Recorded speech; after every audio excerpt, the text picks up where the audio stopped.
بسم الله الرحمن الرحيم والصلاة والسلام على أشرف المرسلين وعلى آله وصحابته أجمعين. Salam alaikum wa rahmatullahi ta'ala wa barakatuh. Avec vous aujourd'hui Nabil Boukouchi. Je suis formateur dans les technologies serveurs et data center et surtout sur la virtualisation. Nous avons démarré une série de cours sur VMware. Nous avons fait un premier module qui est une introduction à VMware. On a expliqué qu'est-ce que veut dire la virtualisation en général. Et là, aujourd'hui, Inch'Allah, on va continuer notre deuxième module et on va continuer en fait le travail qu'on avait déjà démarré durant le premier module. Avant de passer pour le deuxième module, je préfère quand même qu'on fasse un petit rappel par rapport à ce qu'on a vu la dernière fois. Tout simplement, on a expliqué qu'est-ce que ça veut dire la virtualisation. Alors, on a dit que la virtualisation, la base de la virtualisation, c'est quoi? C'est de pouvoir tourner plusieurs systèmes d'exploitation à la fois sur un seul serveur physique. Et on a expliqué la différence entre les deux architectures qu'on trouve dans le marché des serveurs. Sur le marché, en fait, j'ai expliqué, c'est que dans l'architecture standard, on a généralement un serveur égale à un système d'exploitation égale à une application. On a expliqué, on a dit que un serveur, c'est un fournisseur, c'est un provider des services. Qu'est-ce que ça veut dire? Ça veut dire que dans une entreprise, pour pouvoir communiquer par email, le fait de communiquer par email, c'est un service. Qui nous fournit ce service? C'est un serveur, qui est réellement un serveur physique. D'accord? C'est un serveur, c'est un ordinateur super puissant. Si on nous trouve dans un ordinateur standard un processeur, dans un serveur, on va trouver plusieurs processeurs. Si on a dans un ordinateur standard 2, 3, 4 Go de RAM de mémoire sur un serveur, on va trouver 8 Go, 10 Go de RAM, voire plus de ça. D'accord? Alors, ce serveur puissant, il y a dessus un système d'exploitation qui est normalement, par exemple, pour Windows 2008 ou bien Windows 2012, ou on peut trouver d'autres systèmes d'exploitation comme Red Hat Enterprise ou bien SUSE Enterprise pour la partie Linux. Alors, ce serveur représente une couche matérielle, ça veut dire les composants physiques du serveur. Et on a le système d'exploitation qui s'installe dessus, qui nous permet en fait, et qui nous permet de utiliser ces ressources physiques, qui est le système d'exploitation, ce qu'on voit sur la première couche. Et sur ce système d'exploitation, on installe notre service, notre application. Et on a donné l'exemple de l'email. On va installer par exemple dans le cas de Windows un Exchange, et ce serveur Exchange va fournir un service pour les utilisateurs. Ça, c'est l'architecture standard qu'on voit à gauche. D'accord? Ce qui veut dire qu'un serveur, un système d'exploitation, une ou plusieurs applications sur un serveur. Et bien sûr, si on souhaite avoir un autre service, on achète un autre serveur, on installe un système d'exploitation, on installe une application. Exemple, je veux utiliser un autre serveur pour l'impression. Alors, tout utilisateur qui souhaite imprimer un document, il doit passer par un serveur physique qui contient un système d'exploitation. On va utiliser un Windows Server 2008 ou 2012 et on va activer ou bien installer le rôle d'impression. Et ça, c'est l'architecture standard. Cette architecture n'est pas efficace pour les entreprises. Ça coûte beaucoup d'argent parce que pour pouvoir tourner plusieurs services, j'ai besoin de plusieurs serveurs à la fois, plusieurs systèmes d'exploitation.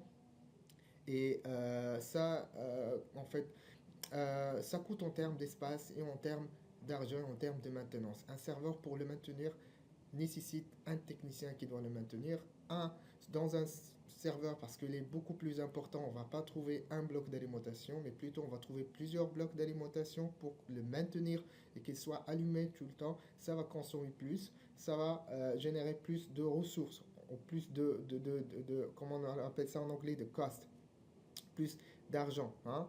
Alors, la virtualisation permet en fait d'utiliser les ressources d'une façon plus efficace. Pourquoi plus efficace? Parce que les statistiques officielles disent que l'architecture standard, telle que je l'ai expliqué, ce serveur physique qui contient mon système d'exploitation, mon application, généralement les ressources utilisées réellement ne dépassent pas les 8 à 10%. Ce qui veut dire que mon serveur Exchange, je l'ai acheté très cher, j'ai acheté son système d'exploitation qui est assez cher, et les applications qui sont dessus, mais la consommation ou bien l'utilisation des ressources ne dépasse pas les 8 à 10%.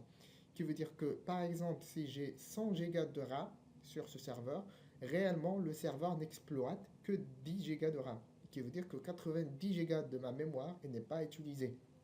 Et s'il n'est pas utilisé, veut dire tout simplement c'est de l'argent perdu. Parce que cette mémoire, je pouvais l'utiliser pour un autre serveur, pour un autre système d'exploitation, pour une autre application.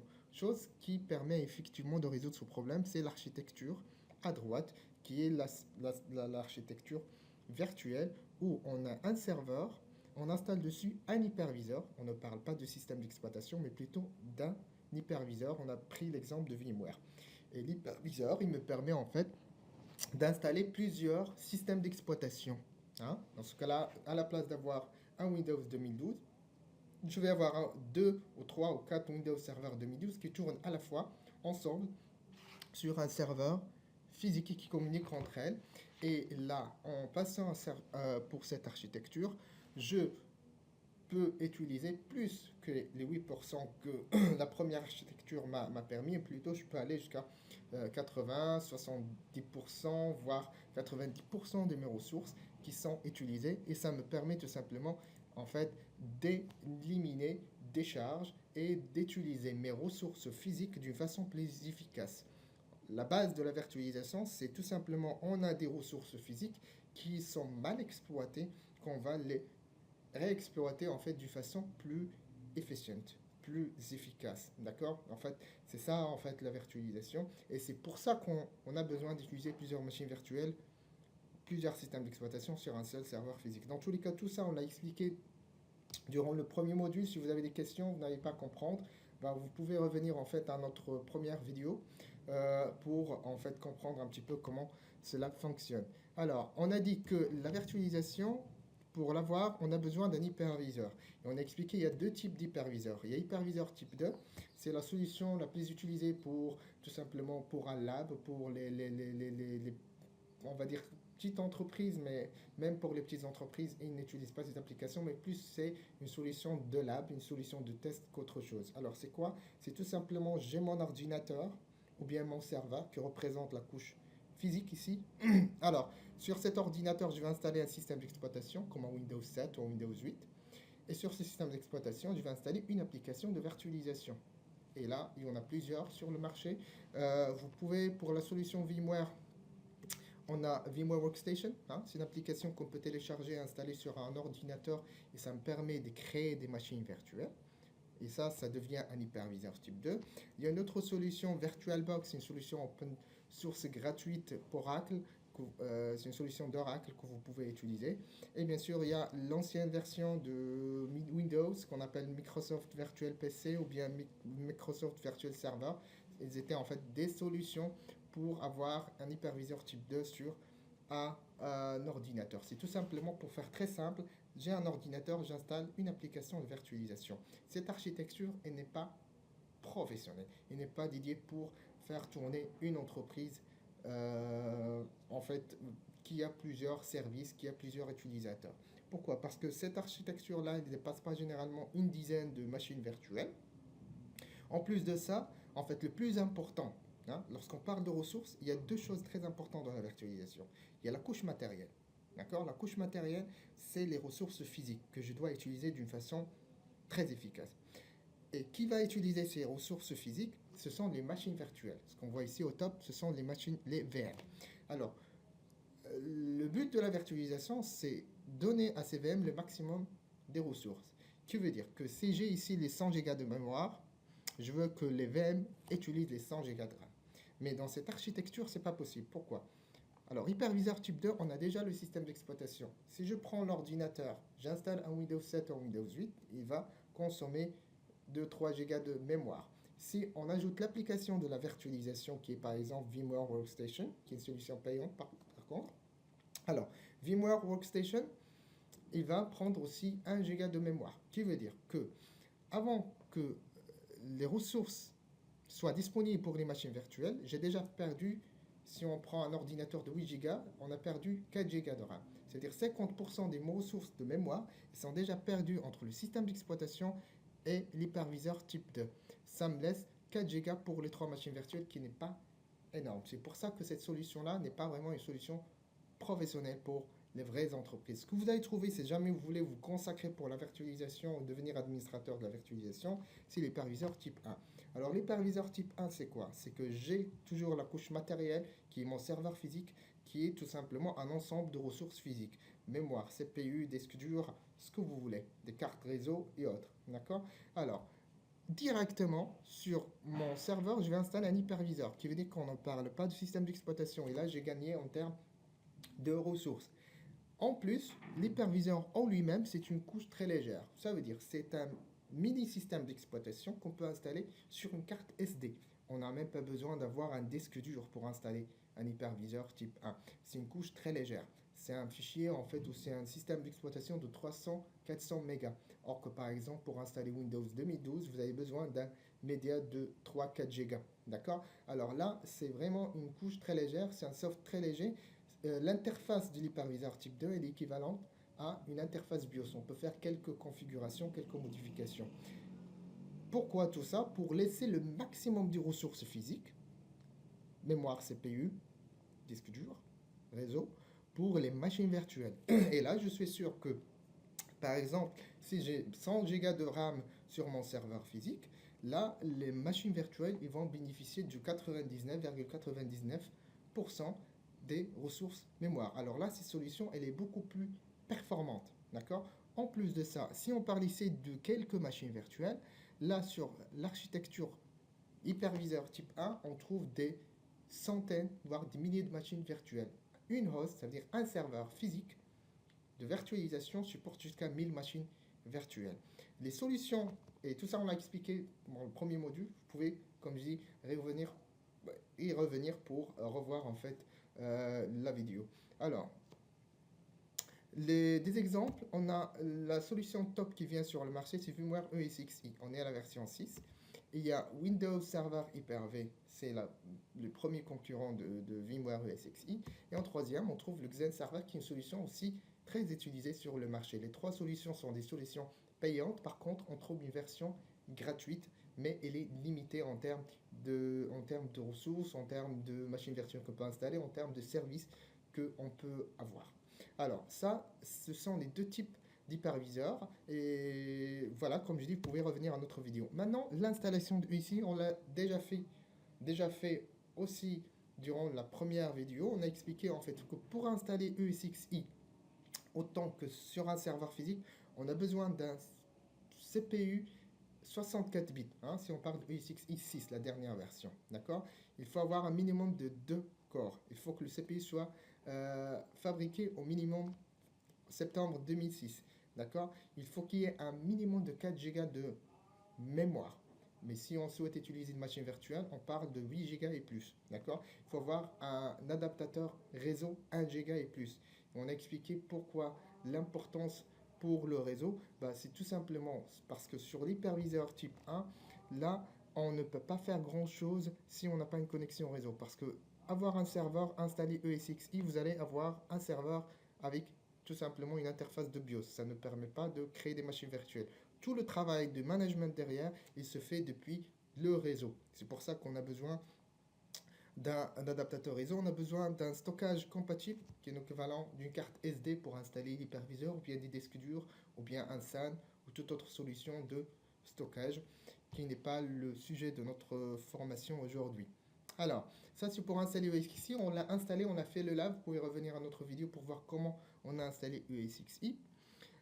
Sinon, ce qu'on a fait derrière, en fait, plutôt on a vu l'interface de ESXi. Alors, on parle toujours hyperviseur type 1. On ne va pas parler d'hyperviseur type 2, mais on a vu quand même une petite, je crois, on a expliqué qu'est-ce que ça veut dire l'hyperviseur type 2. On a vu l'exemple de VMware Workstation sur la vidéo, le premier module.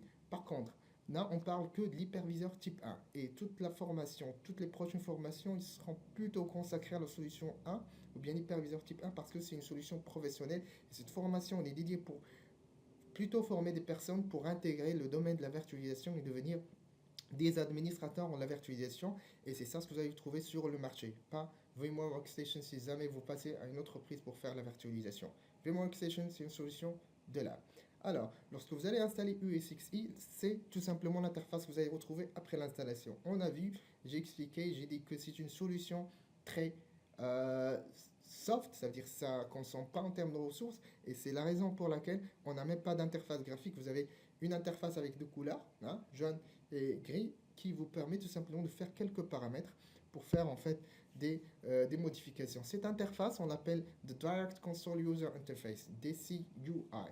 D'accord? Et tout simplement, comme l'a expliqué la slide, c'est une interface similaire en fait au BIOS. Pour faire modification ou bien pour paramétrer par exemple l'adresse IP et autres, il faut appuyer sur F2.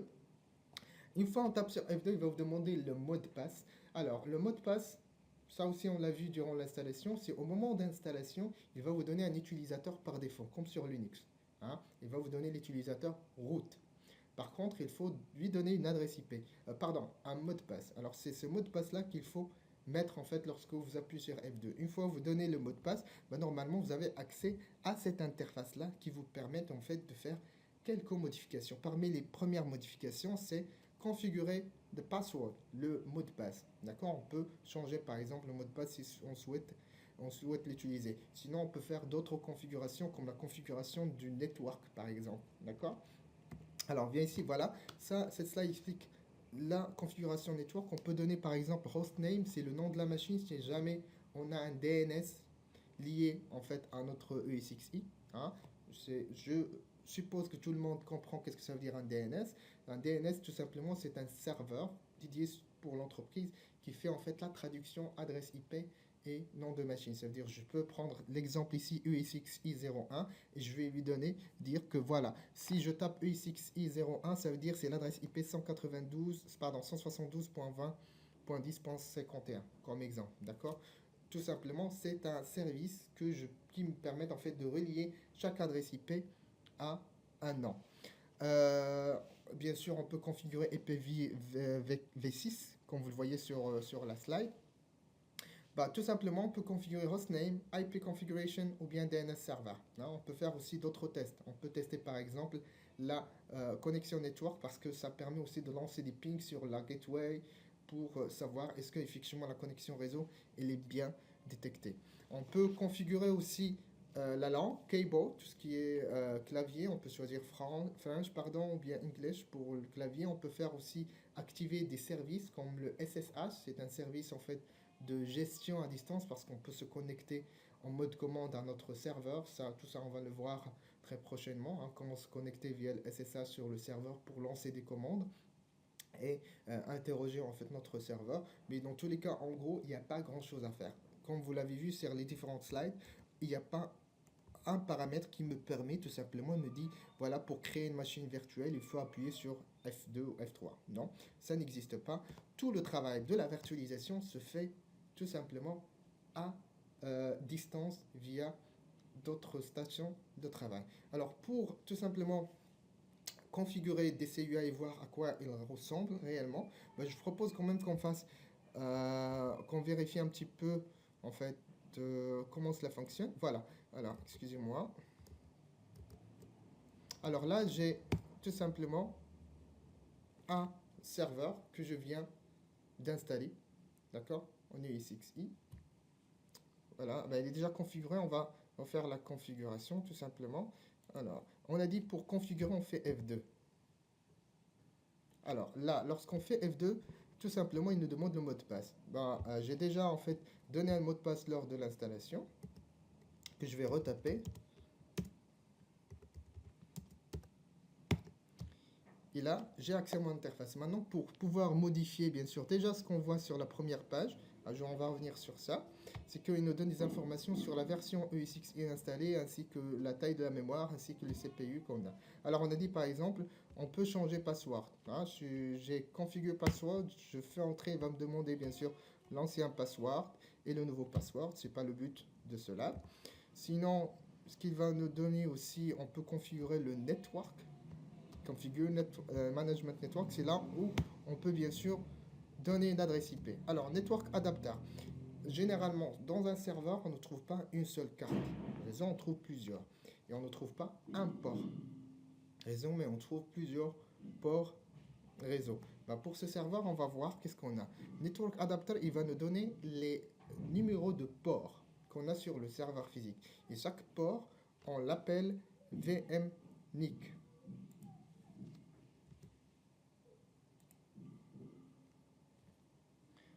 Alors, chaque port égale à, ou bien il a le nom VMNIC. 0, c'est le premier port. 1, c'est le deuxième port. 3 et 4.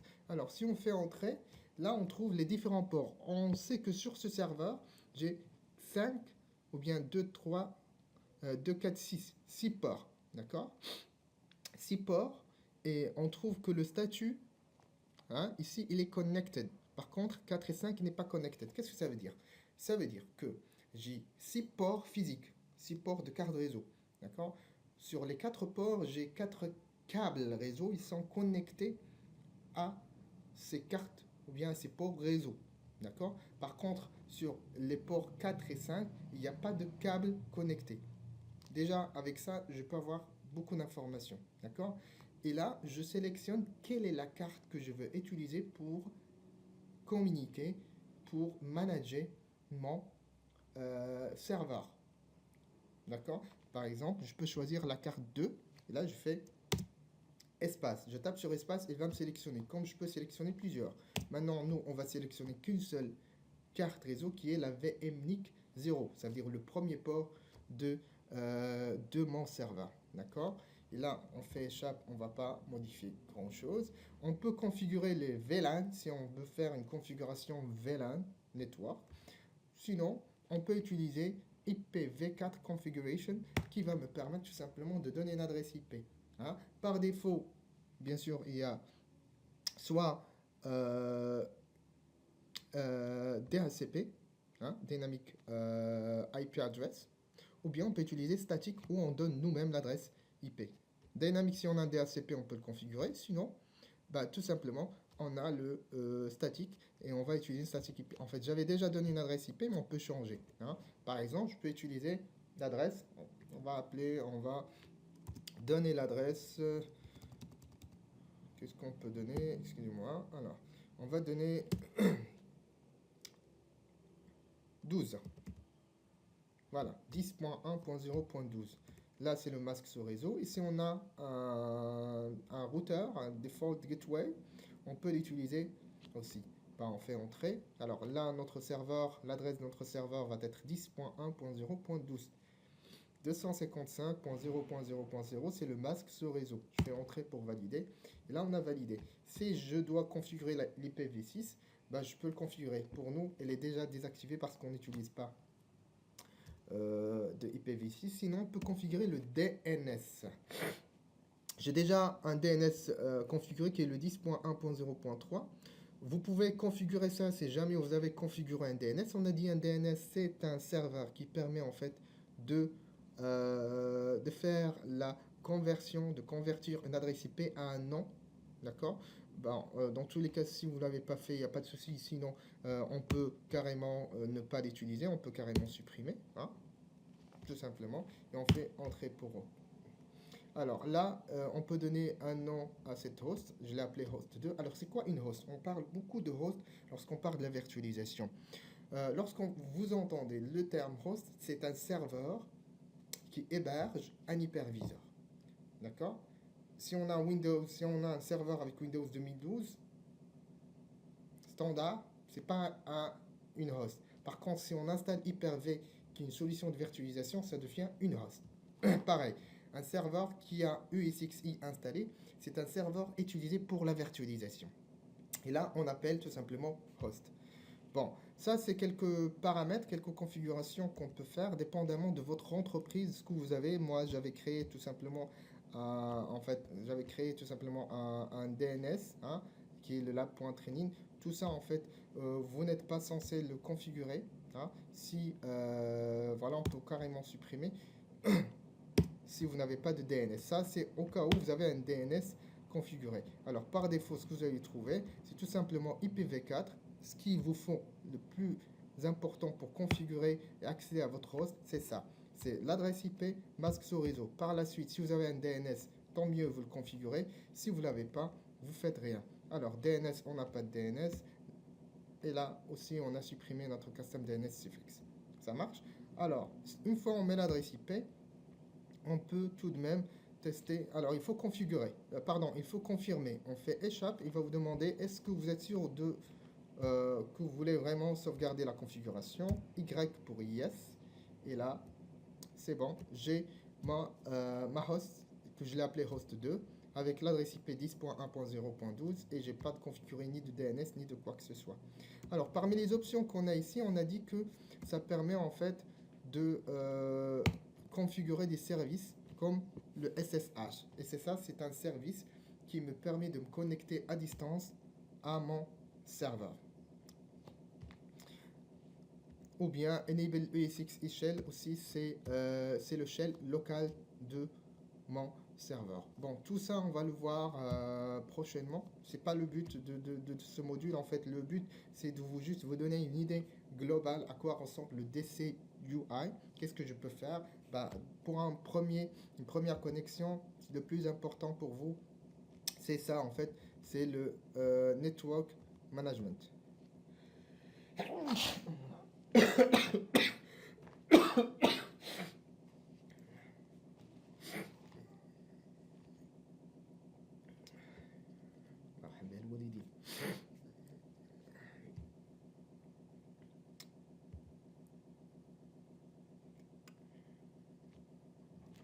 Alors, une fois on a configuré notre adresse IP, bah, on peut tout de même tester de voir est-ce que la connexion passe. Ce serveur physique, elle est liée à une station de travail. On a dit que tout simplement, la gestion de mon serveur de virtualisation, il se fait à distance. Ce qui veut dire que ce serveur, il doit être connecté avec un ordinateur. Chose qu'on a déjà fait, tout simplement, j'ai mon serveur qui est connecté à un ordinateur équipé d'un Windows Server 2012. On va essayer de se connecter et tester le ping pour voir est-ce que la connexion réseau passe ou pas.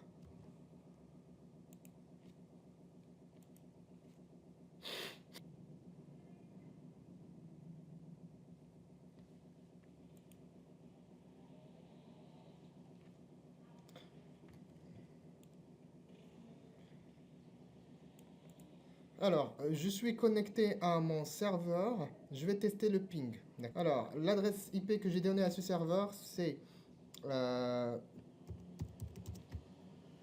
10.1.0.12, si vous vous rappelez. Hein. Alors, on teste le ping pour voir est-ce qu'il y a une communication. Voilà, ça ping. Ça veut dire que la communication passe entre mon ordinateur. Bien sûr, sur mon ordinateur, j'ai déjà configuré l'adresse IP qui va avec l'adresse IP du serveur, ma host 2. D'accord? Alors là, maintenant, c'est OK. La communication réseau passe. J'ai configuré mon DCUI. Normalement, je peux démarrer maintenant et passer à une autre étape qui est l'étape du management. D'accéder en fait à ce serveur, à mon host pour pouvoir configurer mon système de virtualisation. Alors pour configurer, on a dit que le serveur en lui-même installé de ESXi n'est pas suffisant, il faudra le manager. Alors comment on le manage? On a déjà connecté via le réseau, maintenant il vous faudra une application qui tout simplement me permet de faire la gestion de mon serveur. C'est quoi? C'est ce qu'on appelle le vSphere Client. Voilà, c'est ça. vSphere Client, c'est tout simplement une application qui me permet en fait de gérer mon serveur. Alors comment je peux avoir cette application? Il y a deux moyens pour avoir en fait cette application-là, et c'est une application gratuite. D'accord? Alors, le premier moyen, c'est tout simplement en partant sur l'adresse IP de mon serveur. Et si je suis connecté à Internet, je peux la télécharger rapidement. Sinon, je peux la télécharger directement depuis le site de VMware. D'accord? Alors, on va voir ça de suite. On va essayer de... Je vais essayer de vous montrer comment on utilise. Alors là, on a dit on met l'adresse IP de notre serveur. Rappelez-vous, on a donné l'adresse IP à ce serveur. C'était quoi l'adresse? On a donné l'adresse 10. .1.0.12. Si on fait comme ça, on fait entrer, qu'est-ce qu'il va nous donner? Alors, ça, il reconnaît en fait par le certificat. Il nous dit est-ce que vous faites confiance à cette adresse? Oui, on fait confiance, c'est nous qui avons installé le serveur. I understand the risk. Il faut ajouter l'exception ici. Et là, voilà. Maintenant, on est connecté à notre serveur qu'on vient d'installer, qu'on a donné l'adresse IP 10.1.0.12. Et bien sûr, une fois que vous avez accès à cette page-là, vous pouvez faire pas mal de choses. Parmi les choses qu'on peut faire, c'est download vSphere Client for Windows. Ça veut dire télécharger vSphere Client, parce que sans vSphere Client, on ne peut pas manager notre serveur.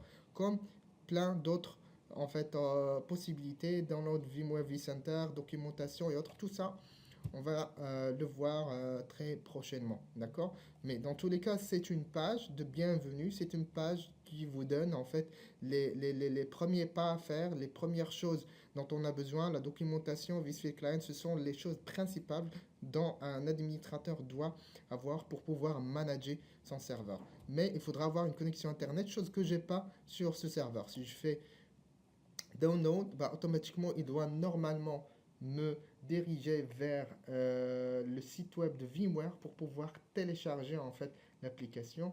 Mais bien sûr, ça va pas fonctionner parce que voilà, on n'a pas, tout simplement, on n'a pas, j'ai pas de connexion internet sur cette machine. Alors vSphere, voilà, vSphereClient.vmware.com, c'est un site internet. Par contre, deuxième possibilité, c'est qu'on peut télécharger sur le site VMware, chose que j'ai faite auparavant.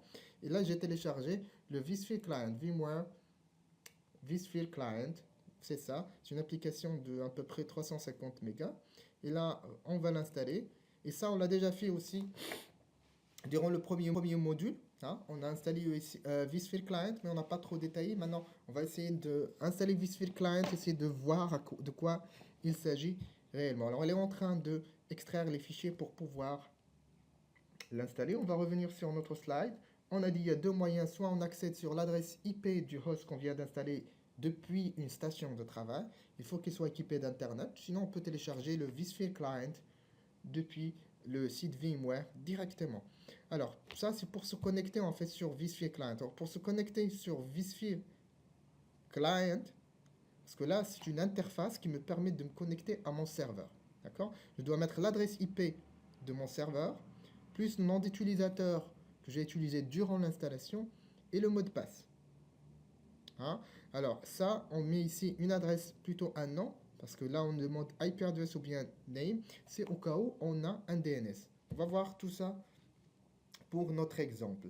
Alors si on revient ici pour voir l'installation, alors français, bon, on fait français, mais je préfère généralement utiliser en anglais, c'est plus simple.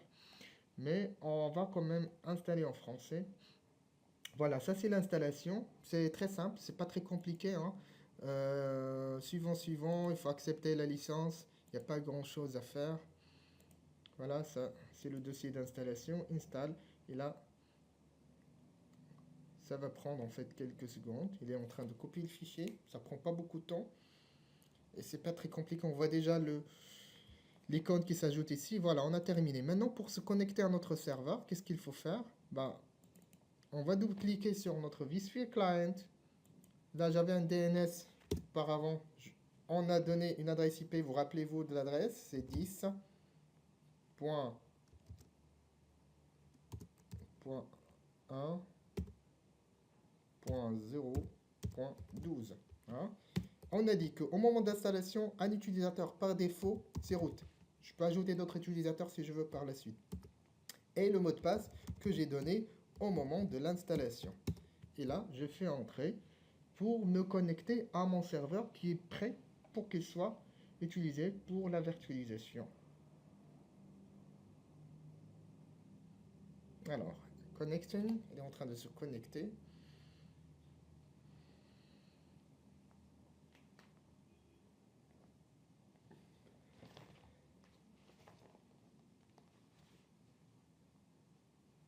Et là, vous aurez ce certificat en fait. Toujours, vous allez avoir des messages concernant les certificats. Bah, vous cochez Install Certificate et ignorer.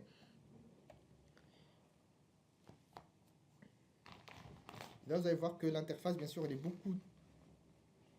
elle est très différente par rapport à la première interface qu'on a vue. Ça prend un petit peu de temps pour se connecter, ça dépend de la connexion au réseau, ça dépend de votre architecture, est-ce que le serveur est à côté, pas à côté, les cartes réseau dont vous disposez, pas mal de choses, hein.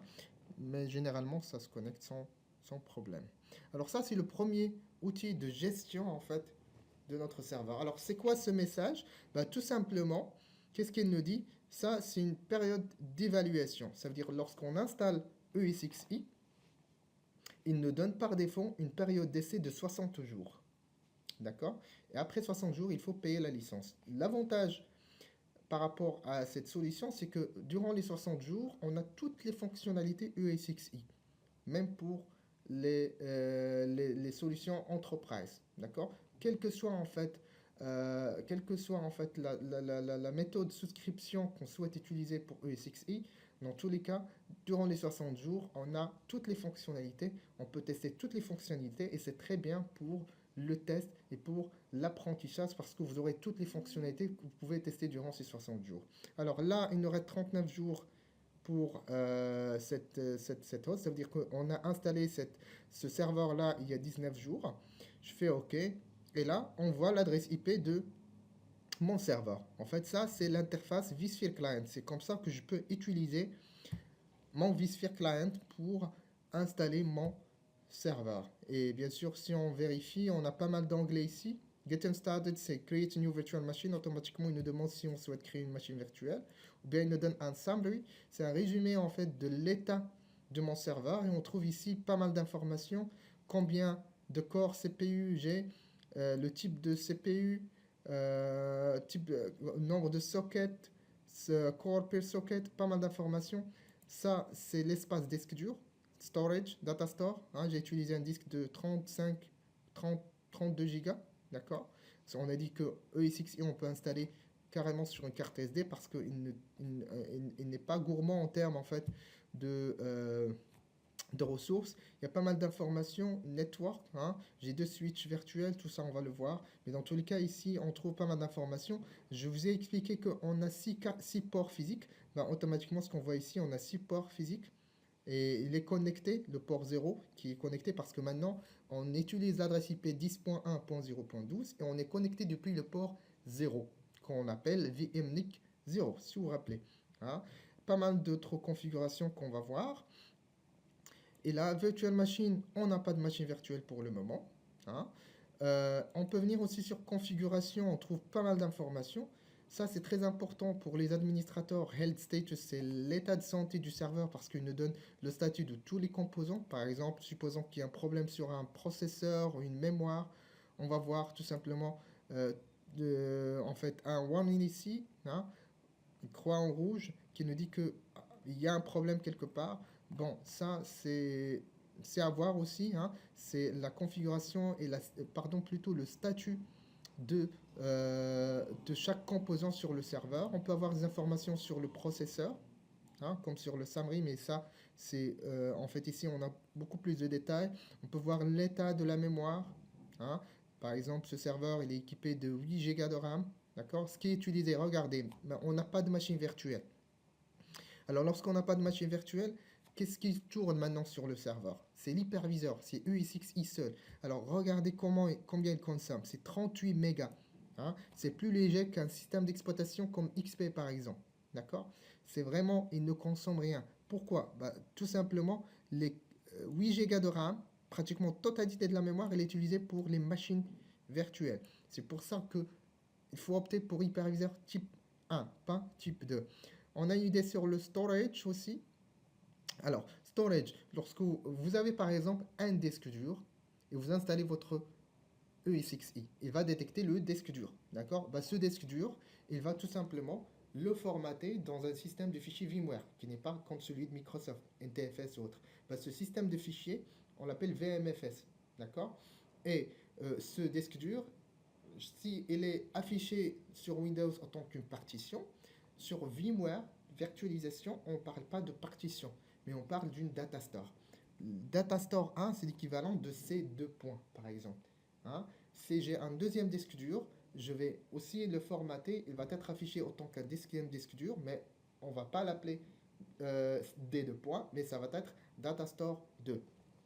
Le networking, on voit aussi des informations, ça c'est des switches virtuels, ça c'est la carte réseau qui est utilisée via MNIC0, si vous vous rappelez. Hein. Ça c'est un switch virtuel que j'ai créé moi-même, je peux supprimer tout simplement, auparavant. Hein. Voilà. Mais par défaut, lorsque vous installez ESXi, vous allez trouver qu'un seul switch. Un seul switch. C'est cette interface que vous allez voir, vSwitch 0, qui utilise la carte vMNIC 0 pour pouvoir communiquer. C'est la carte qui est utilisée maintenant pour le vSphere Client. Alors, Storage Adapter, Network Adapter. Network Adapter, ce sont les cartes réseau qu'on a. On a dit il y a 6 cartes réseau. Voilà la carte qui est utilisée. Hein. Et bien sûr, Advanced Settings. Ça concerne en fait le stockage, EOPAT, le Power Management, tout ça. C'est un petit peu avancé, on va pas voir aujourd'hui. DNS, si on veut configurer DNS, c'est pas mal d'autres paramètres qu'on va utiliser dans un monde réel. Hein. Alors, ça, c'est en fait, c'est la configuration sur notre deuxième host 2, qui a l'adresse IP 10.1.0.12. Alors, qu'est-ce qu'on va faire? On va voir déjà qu'est-ce que nous propose ici. Alors, on a dit pour se connecter, il faut donner l'adresse IP, le nom d'utilisateur et mot de passe. On a vu en fait la configuration de vSphere Client. Et là, on parle plus de machine virtuelle. Alors, c'est quoi une machine virtuelle? On a dit la base de la virtualisation, c'est de faire tourner plusieurs systèmes d'exploitation sous forme de machine virtuelle sur un serveur physique. Bah, tout simplement, la machine virtuelle, c'est l'équivalent d'un ordinateur physique. D'accord? C'est l'équivalent d'un ordinateur physique. Ça veut dire que la machine virtuelle elle-même, elle ne se rend pas compte que c'est une machine virtuelle. Elle réagit carrément comme un ordinateur physique. D'accord? Il y a différents composants sur cet ordinateur virtuel. Et tout simplement, grâce à la virtualisation, je peux avoir autant d'ordinateurs virtuels ou de machines virtuelles, ou virtual machine en anglais, sur mon serveur physique grâce à un hyperviseur. Alors, une machine virtuelle, c'est un ensemble de fichiers.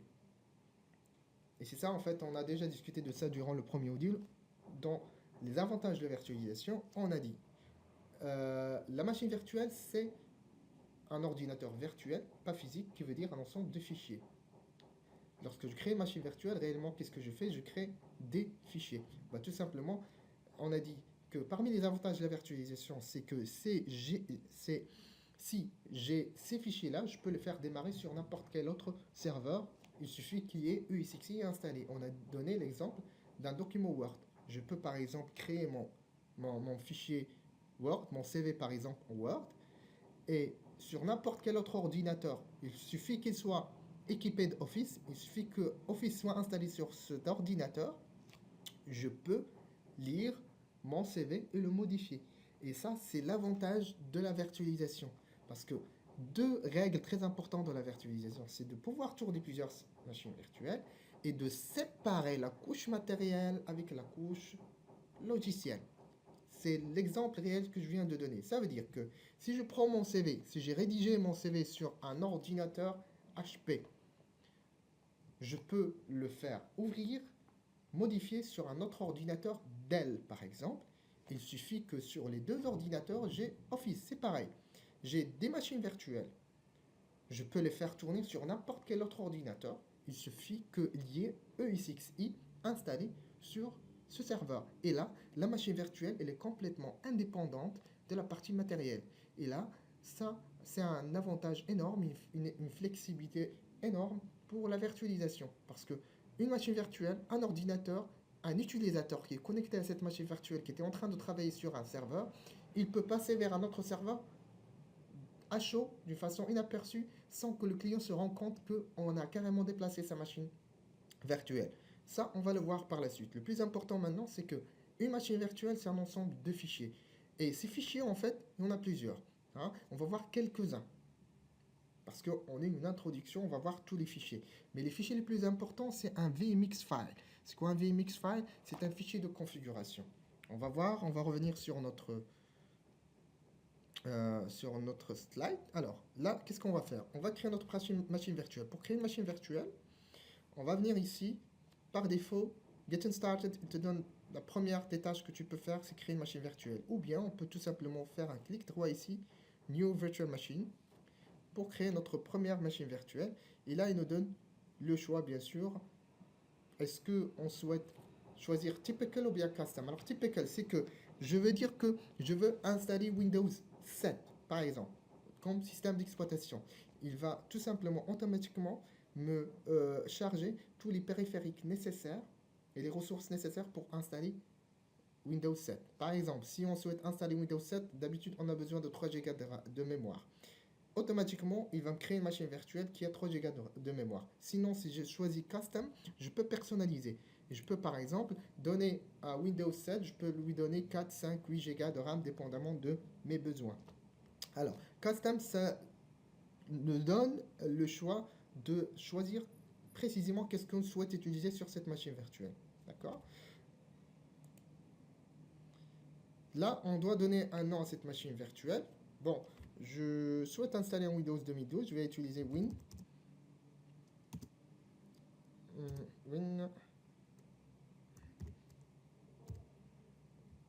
2012.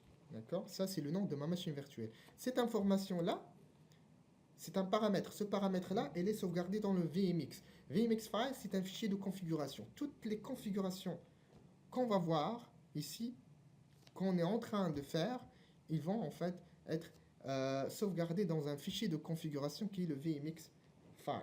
Alors, il est en train de charger, il doit nous charger le disque dur. Alors, voilà notre Datastore 1. On a dit Datastore 1, c'est le disque dur de mon serveur. On voit ici Datastore 1. On souhaite installer cette machine virtuelle sur Datastore 1. Sinon, on peut avoir plusieurs disques durs locaux, ou bien on peut avoir un SAN et sauvegarder la machine virtuelle dans le réseau, pas en fait localement sur le serveur. Nous, c'est une machine de test, on va installer sur le serveur lui-même. On choisit Datastore 1, c'est l'emplacement des fichiers. Ça veut dire ces fichiers-là, ces fichiers, on va les sauvegarder, qui représentent la machine virtuelle, on va les sauvegarder dans Datastore 1. Next. Et là, une information très importante, c'est Virtual Machine Version. Là, il faudra bien sûr l'expliquer. Je ne sais pas, est-ce qu'on a une slide qui parle de ça ou pas? Alors, un instant. Voilà. Alors, voilà, c'est ça. Ça, ce sont les composants de la machine virtuelle. Ça, c'est une machine virtuelle. D'accord? La machine virtuelle, il va contenir en fait des claviers souris pour pouvoir en fait bouger clavier souris, des CPU qu'on appelle des vCPU, de la mémoire en fait, d'accord? Alors, il y a plusieurs versions de EIXi en tant que hyperviseur, d'accord? Chaque version de EIXi, il a une génération de machines virtuelles. C'est logique, parce que on va prendre l'exemple de la version 6, la dernière version. Alors, la machine virtuelle sur la version 6, elle supporte jusqu'à 4 Tera de RAM. Hein? Ça veut dire 4000 Go de mémoire. C'est logique, si on installe EIXi 4.3, on ne va pas trouver une machine virtuelle qui supporte les 4 Tera de RAM. C'est-à-dire qu'il y a une évolution et chaque génération a tout simplement plus de fonctionnalités qu'une autre. Bah, la dernière version, la dernière génération de machines virtuelles, c'est la génération 11. Qui veut dire que EIXi, généralement, lorsque vous allez installer une machine virtuelle, il va vous proposer la version 11. Par contre, vous pouvez choisir une version antérieure, comme la version 10 ou 8 ou 9, dépendamment. C'est possible que vous avez d'autres machines virtuelles sur d'autres hosts qui ont une version antérieure et vous préférez garder tout simplement les mêmes machines virtuelles sur le même niveau. Sinon, on peut tout simplement, les autres machines virtuelles d'une version antérieure, on peut les upgrader.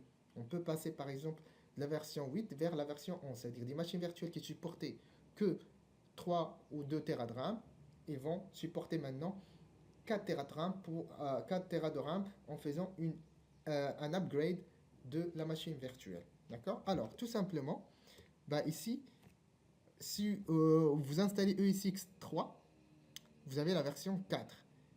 Lorsqu'on parle de 4, c'est la version 7, 8, 9, 10, 11. Alors EIX 6, il va vous proposer la dernière version, et cette dernière version, ce sont les composants qu'il va contenir. Il va supporter par exemple des contrôleurs SAS, il va supporter, je sais pas, peut-être des EDE, peut-être que sur une ancienne version, vous n'avez pas trouvé un contrôleur en SATA.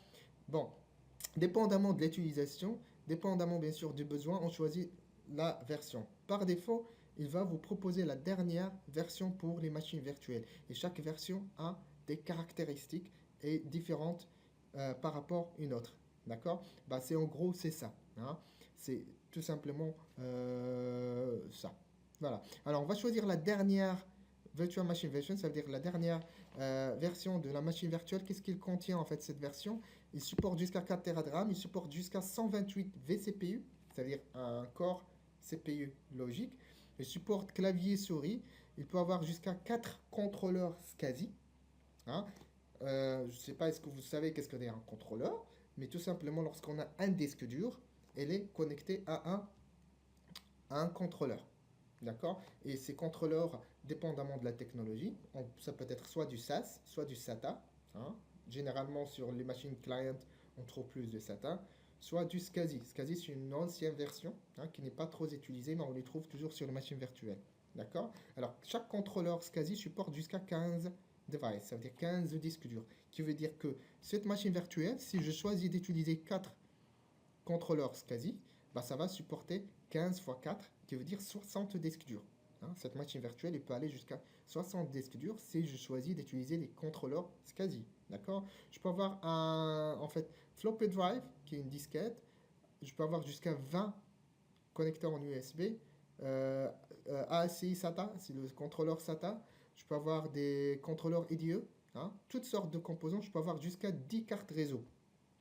Par contre, chose très importante qu'on avait déjà expliqué. Ces composants-là, ce sont des composants imaginaires. Ce sont des composants qui ne sont pas réels. D'accord? Ce sont des composants émulés. Qui veut dire que si mon disque dur réel, et c'est un disque dur SATA, d'accord? Je peux créer ici un disque dur en SCSI. Parce que ce disque dur SCSI, il n'est pas réel. Mais il utilise l'espace du disque dur SATA. Hein? C'est tout simplement, on donne l'exemple de la carte réseau. On trouve ici, par exemple, on a dit que serveur physique, il supporte 6 ports. Là, on l'a vu sur le DCUI. Mais la machine virtuelle, il peut supporter jusqu'à 10 ports. Hein? Vous allez voir que c'est un petit peu contradictoire, mais ce n'est pas contradictoire. Parce que ces composants-là ne sont pas réels. Supposons que, par exemple, les composants ou bien les cartes réseau, les 6 ports que j'ai sur ma host, ici. Alors, on va revenir ici. Configuration. Networking, par exemple. Ou bien Network Adapter. Patientez juste le temps que ça charge. On va supposer que ces cartes-là, ce sont des cartes, on va dire Broadcom. D'accord? Lorsqu'on crée la machine virtuelle, lorsqu'on va créer notre machine virtuelle, bah, les ports de ces machines virtuelles, ou bien les cartes réseau sur la machine virtuelle, ils ne vont pas être forcément du Broadcom. Ça va être de Intel, par exemple. Hein? D'accord? Là, c'est Intel, par exemple. Hein? Ça, c'est une carte Intel, physique. Bah, ça, c'est physiquement. Sur la machine virtuelle, c'est pas forcément que vous allez trouver Intel lorsque vous allez créer votre machine virtuelle, vous allez installer le système d'exploitation. Vous allez trouver une autre marque. Pourquoi? Parce que cette marque-là, elle n'est pas réelle, elle est émulée, elle est imaginée par l'hyperviseur. Les composants qu'on voit ici, ce ne sont pas des composants réels. Tous ces composants ne sont pas réels. Vous pouvez, par exemple, clavier-souris, utiliser un port en PS2, or que réellement, sur votre ordinateur, vous avez un port en USB. Tout simplement parce que, en fait, ces composants-là, ils sont juste émulés. Par contre, clavier-souris, il utilise réellement le clavier-souris physique pour pouvoir bouger, en fait, le clavier sur la machine virtuelle. Mais c'est la traduction entre les périphériques qui se fait via une couche qui s'appelle l'hyperviseur. On a déjà expliqué ça dans le premier module. Je vous recommande de revoir ça pour bien comprendre. Bon, ça, ce sont tout simplement les caractéristiques de la machine virtuelle. Jusqu'à 10 Go 10 cartes réseau. Je peux avoir un accélérateur 3D pour l'affichage. Je peux avoir jusqu'à 4 Tera, 128 vCPU. Un seul composant, on a dit qu'on ne peut pas émuler, qui est réellement le même. Ce que vous avez sur votre serveur physique, vous allez trouver sur la machine virtuelle, c'est le CPU. C'est un composant qu'on ne peut pas émuler, qu'on ne peut pas imaginer. D'accord? Il n'y a pas de traduction là, c'est pratiquement la même chose que vous allez retrouver. Alors, ça, ce sont les versions hardware qu'on a expliquées. On a dit que EISX i6, il utilise la version de la machine virtuelle 11. Et bien sûr, chaque version de ESXi utilise une version. Et là, ce sont quelques caractéristiques de la version 11. Hein. On a dit qu'il supporte jusqu'à 4 Tera de RAM, par exemple. On a dit qu'il peut avoir jusqu'à 32 ports série, 128 vCPU. Ce sont toutes des fonctionnalités, des bénéfices, des améliorations par rapport à la dernière version de, de ESXi 6. Et là, ce sont des composants, hein, on a expliqué ça. Ce sont tout simplement la machine virtuelle, elle utilise le CPU physique, elle utilise la mémoire physique, d'accord? Elle utilise la même carte, mais les composants sur la machine virtuelle ne sont pas réels, ils sont émulés. Par contre, ils sont obligés d'utiliser les mêmes composants que sur le serveur physique.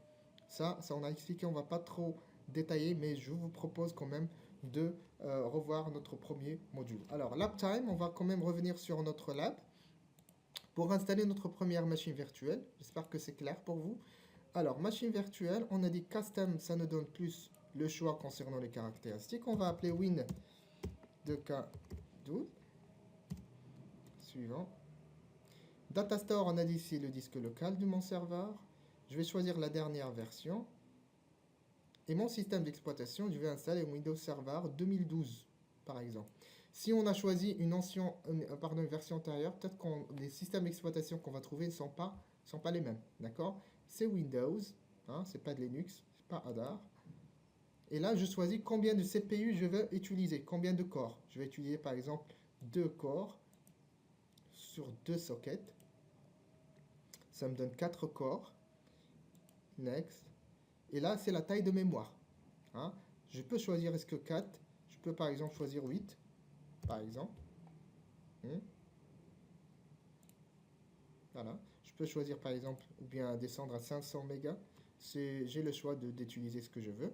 Je vais utiliser 4 Go de RAM par défaut. Les cartes réseau. Ah, alors, on a dit les cartes, ce sont des cartes émulées, imaginaires. Bah, ils me donnent plus de choix. Ce sont 3 cartes imaginaires qui n'existent pas, qui me proposent en fait, pour utiliser sur machine virtuelle, je peux utiliser bien sûr la carte que je souhaite dépendamment de mon besoin. La dernière et la plus intéressante en fait des cartes, c'est la VMXNet 3. D'accord? Alors, c'est une carte plus performante. Et aussi en fait, pour utiliser cette carte, l'inconvénient pour utiliser cette carte, c'est qu'il faut utiliser un autre soft par la suite qu'on va voir, qu'on appelle VMware Tool. VMware Tool, en fait, il inclut des drivers et des performances pour la machine virtuelle. Alors, pour pouvoir utiliser cette carte, je dois absolument installer par la suite VMware Tool. Sinon, je choisis la carte par défaut qui est une carte virtuelle Intel E1000. On a dit que je peux avoir plusieurs cartes réseau. Je peux avoir d'ici jusqu'à 4, pas de problème. Hein, mais on va utiliser une seule carte physique. Là, tout simplement, ça va me donner une seule carte physique. Et bien sûr, ça, c'est le network. Ça, c'est le switch. On a un switch virtuel par défaut qu'on appelle VM Network. Si j'ai plusieurs switches, je vais trouver plusieurs choix. Ça veut dire cette machine virtuelle, je vais la connecter à quel switch exactement. Tout ça, on va le voir dans la partie networking pour la VMware. Ne vous inquiétez pas, on va l'expliquer en détail. Next. Et là, c'est le contrôleur de disque. Je peux choisir un SAS, d'accord? Quand je peux choisir d'autres contrôleurs comme parallèle, d'accord? SCSI ou autre. Alors, on passe par le SAS, les SI Logic SAS. Et là, Create New Virtual Disk. Sinon, je peux utiliser un disque virtuel pour une machine qui existe déjà. On va utiliser un autre disque dur. Ça, on l'a vu dans le premier module, le Team Provisioning. Hein, je vous demande de revoir ça, si vous voulez. Alors, on a dit Team Provisioning, c'est que tout simplement, rapidement, en quelques secondes, c'est que lorsque je crée une machine virtuelle, je peux choisir un disque qui va utiliser cette machine virtuelle. Si je choisis le Team Provisioning, bah, tout simplement, la machine virtuelle, l'espace de disque dur, elle est consommée depuis le disque physique sur mon serveur. D'accord? Alors, lorsque je choisis le Team Provisioning, si je choisis par exemple 20 Go pour la machine virtuelle, il ne va pas prendre les 20 Go d'espace. Non, il va prendre que l'espace consommé par la machine virtuelle. Ça veut dire j'ai choisi 20 Go, mais après l'installation, cette machine en fait, au premier démarrage, il ne va pas dépasser les 5 Go par exemple, ou 4 Go, qui veut dire 15 Go d'espace. Il ne va pas les utiliser sur le disque, il va les laisser libres pour d'autres machines virtuelles. Hein. Une fois on arrive à 100% d'espace de disque, bah, tout simplement, j'aurai un message, un warning qui me dit voilà, il faut rajouter des disques durs. Et là, je m'assure que la majorité d'espace disque dur, elle est utilisée d'une façon plus efficace. Virtualisation égale à efficacité. Alors, ça, c'est le contrôleur device. D'habitude, je laisse par défaut. Et là, on fait finish.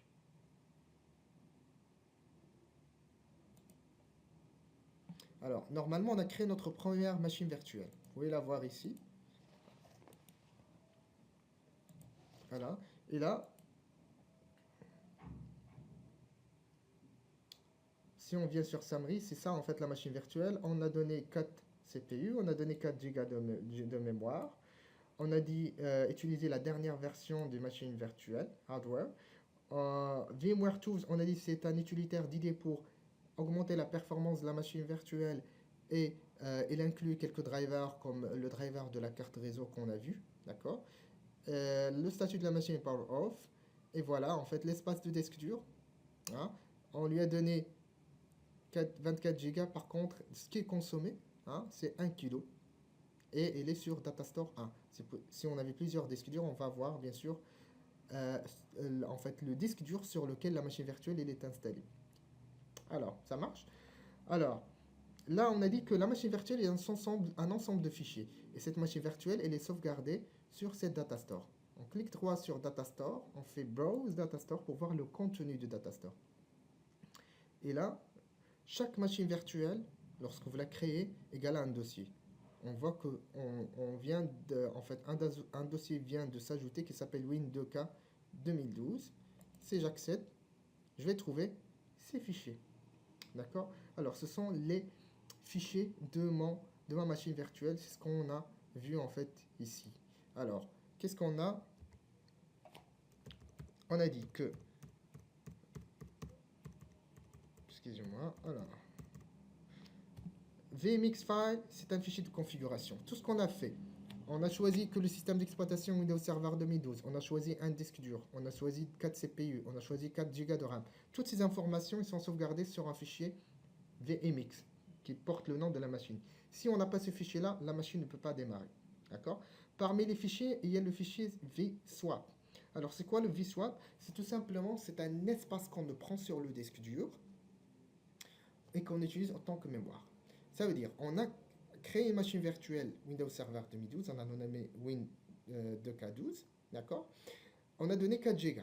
Lorsque je vais allumer la machine virtuelle, ça va me créer un fichier de 4 Go, équivalent à la taille de la mémoire. Pourquoi? Au cas où la taille de mémoire est saturée, il va prendre de l'espace de disque dur pour utiliser en tant que mémoire. Et on va voir l'exemple ici.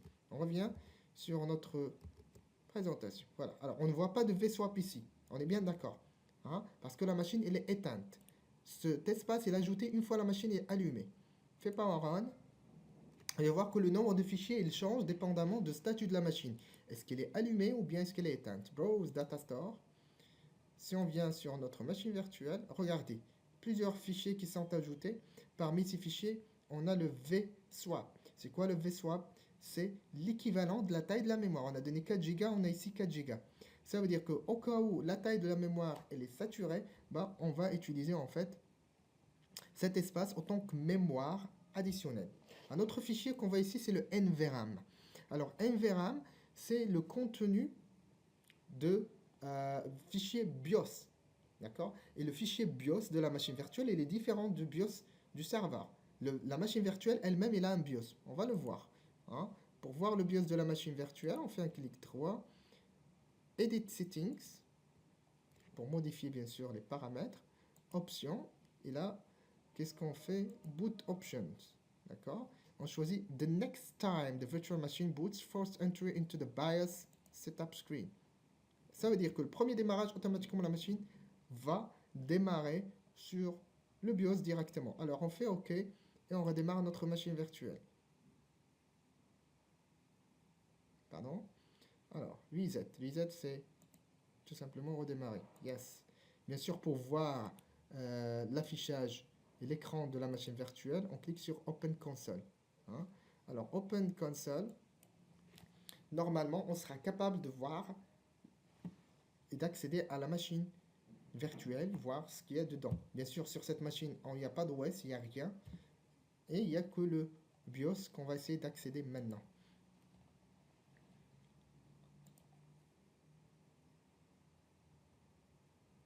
Voilà, ça c'est le BIOS. Ça n'a rien à voir avec le BIOS du serveur. Hein. C'est un BIOS dédié pour la machine virtuelle. Et là, automatiquement, ces paramètres-là du BIOS, ces configurations comme le boot par exemple, on peut même sélectionner le boot. Hein. Clique dedans, par exemple. Alors voilà, le boot, on peut choisir sur quel périphérique on souhaite booter. Est-ce que c'est le disque dur? Est-ce que c'est le CD-ROM? Est-ce que... Et tous ces composants, on a choisi comme carte une carte EMI. On la voit ici. Hein. Network Boot from Intel EMI. C'est une carte virtuelle qui est différente de la carte physique de mon serveur. D'accord? Ça, c'est par exemple un paramètre qu'on peut modifier. Bah, tout simplement, ces paramètres-là, ils sont dans un fichier NVRAM. Hein? Voilà. BIOS file égale à NVRAM. On peut le voir carrément ici. Hein? Sur notre data store, browse, on accède à notre machine virtuelle. Et là, on va voir un fichier NVRAM. Ça, c'est le fichier BIOS. D'accord? Ça, ce sont des fichiers log aussi qui sont importantes. Le VMX file, on a dit ça, il comporte la configuration de machine virtuelle. Le fichier VMDK, c'est un fichier de disque. Par contre, c'est un fichier descripteur. Hein? Alors, VMDK, c'est ici. Non, il y en a plusieurs. Voilà. Descriptor file, il nous donne des informations par rapport au disque. Par contre, les datas du disque dur, ils sont sur un autre fichier, qui est le disk data file, qu'on appelle le nom de la machine virtuelle, -flat.vmdk. Sur ce dossier, il y a les données. Sur le .vmdk tout court, il y a juste description du disque dur. Par contre, les données, ils sont sur ce disque dur-là. Si on perd ce disque dur-là, on perd les données de la machine virtuelle. Et ce dossier, ce fichier-là, on ne le voit pas ici. Hein, et c'est un fichier caché qu'on peut voir autrement, mais ça existe. Et il y a un fichier de log, VMware log, ce sont les logs pour la machine virtuelle. Au cas de problème, ben, on peut voir les logs de la machine virtuelle, un plantage ou autre. C'est une machine qu'on vient de créer, il n'y a pas aussi de log, il n'y a pas aussi d'informations, du coup, il n'y a pas, en fait, les espaces sont presque vides, d'accord? Alors, si on éteint maintenant notre machine virtuelle, on va voir que, effectivement, le fichier swap, le fichier de la mémoire, va disparaître. Power off, yes.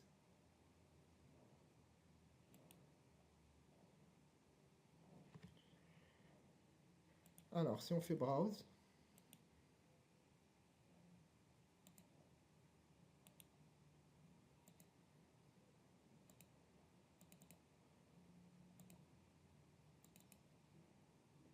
voilà, il y a pas mal de fichiers qu'on vient de perdre, notamment le fichier swap de la mémoire, quand l'espace est utilisé depuis le disque dur, qui n'est utilisé que lorsque la machine elle est allumée. Bon, ça en fait, c'est une vue globale sur les différents fichiers qui comportent la machine virtuelle. Et on a dit, si on a ces fichiers-là, si on a ce dossier de cette machine virtuelle, bah, c'est très simple de la faire tourner, démarrer, récupérer si jamais il y a un problème. C'est une manière de sauvegarder, ou bien on peut carrément lire la machine virtuelle depuis un autre serveur, ou faire tourner plutôt la machine virtuelle sur un autre serveur. Bon, notre session s'arrête là. Prochain module, on va voir plus de choses. Hein. On est qu'au début de la virtualisation. Il y a pas mal de choses à voir. J'espère que vous avez bien apprécié en fait cette séance de formation. Si vous l'appréciez, je vous prie de bien la partager avec vos amis. Hein. S'il y a quelque chose qu'on peut faire, c'est la moindre des choses, c'est de partager. D'accord? Et bien sûr, n'hésitez pas à vous abonner sur notre chaîne YouTube pour recevoir les dernières vidéos, ainsi que de recevoir en fait, de vous inscrire sur notre page Facebook. Je vous remercie infiniment pour votre attention. Je vous souhaite une très bonne journée. Salam alaikum wa rahmatullah.